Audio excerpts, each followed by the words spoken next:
તમને કોઈને જો ભૂલથી એવો મનમાં વહેમ બેઠો હોય કે અમે જગદીશભાઈ મહેતાને વિરુદ્ધમાં અહીંયા વાત કરવા માટે અત્યારે હું ને હિમાંશુ બેઠા છીએ, તો મહેરબાની કરીને વહેમ મગજમાંથી કાઢી નાખજો.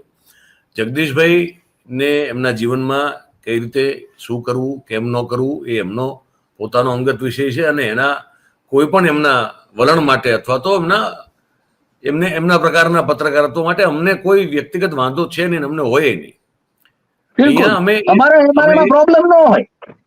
એ વાત કરવા બેઠા નથી. એક બે તમારા જગદીશભાઈના ચાહકો અહીંયા આવી ગયા છે, એટલે મને કે હિમાંશુને એમની સામે એવો કોઈ વ્યક્તિગત વાંધો નથી.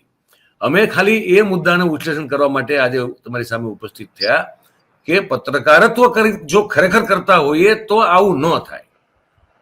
અમે પણ કરીએ છીએ, અમે વર્ષોથી સિસ્ટમની સામે જ લખીએ છીએ, બોલીએ છીએ. આજે મેં કીધું કે 28 ઉપર 29 વર્ષ 30 વર્ષ થવા આવશે. અને બધા કરે છે મયુર. કોરોના વખતે કોણે નહોતું કર્યું? બધા કરે છે. કોરોના વખતે કેવું પત્રકારત્વ થયું છે બોસ? મૂળ વાત એ છે કે પત્રકારત્વ જ જો કરો તો આવું ન થાય. અને પત્રકાર તરીકેનો પાવર માથા ઉપર ચડીને જો નાચવા માંડે તો પછી આવું થાય.